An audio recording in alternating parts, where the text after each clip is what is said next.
신명기 10장입니다. 앞에 9장에서는 이스라엘 백성들이 자만심에 빠지지 않도록 하기 위한 금송아지 사건과 몇 가지 사적인 배신 행위들을 상기시켰습니다.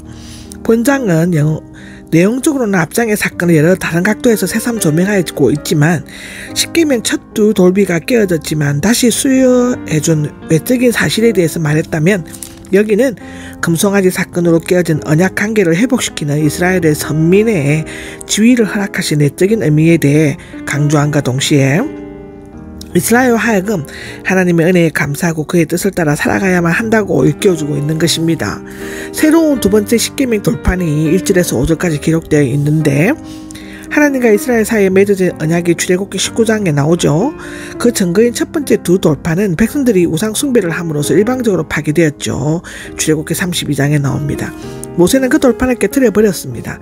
이제 하나님과 이스라엘은 더 이상 아무런 관계가 아니었으며 이스라엘 백성들은 자신의 범죄로 마땅히 멸망을 받을 수밖에 없었습니다. 그러나 하나님께서는 모세의 간절한 중보기도에 응답을 하시고 십계명의 두 돌판을 다시 만들어 주셨습니다.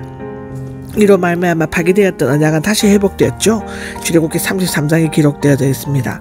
이스라엘은 하나님의 백성으로 다시 되돌아갈 수 있게 되었고 이것을 증명하기 위해서 하나님께서는 십계명에 기록된 두 돌판과 그것을 보관할 궤를 만들라고 지시하였습니다.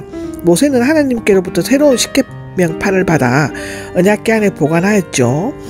이것이 고대 근동에서 종주권 조약을 제정할 때 흔히 볼 수 있었던 일이기도 했다고 합니다.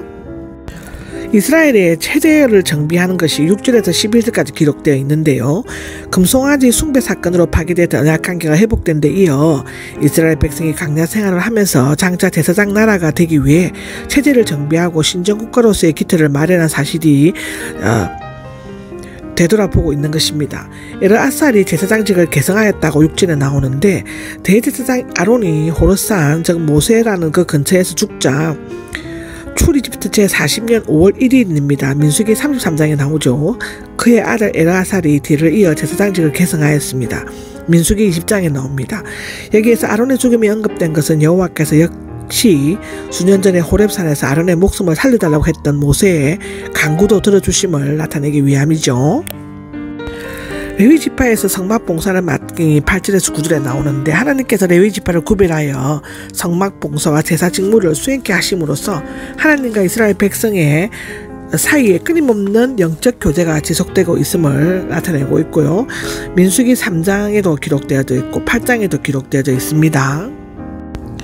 모세의 중보 사역이 기록되어 있는데 모세는 두 번째로 40일 밤낮 산에 있을 때 금식과 중보기도에 전념하였습니다. 백성을 멸망시키지 않기로 약속하신 하나님은 모세에게 백성보다 먼저 앞장서서 길을 떠나 맹세한 땅에 들어가 그 땅을 차지하라고 말씀하셨죠.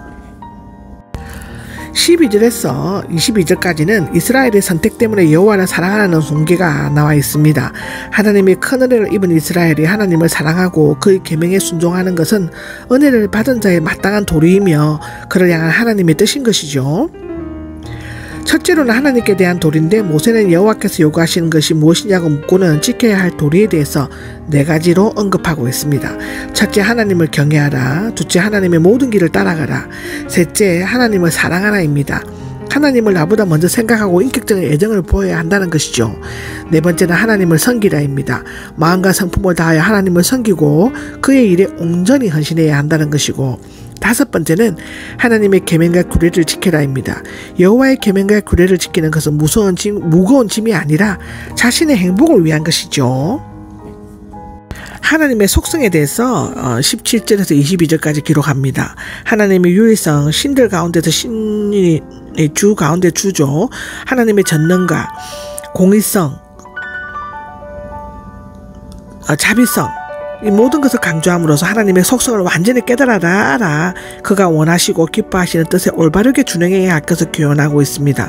특히 70명이나 되는 인원을 하늘의 별처럼 많게 하신 하나님의 크고 놀라운 일은 이스라엘이 하나님을 경외하고 찬송해야 할 가장 큰 이유라고 22절에는 기록하고 있습니다.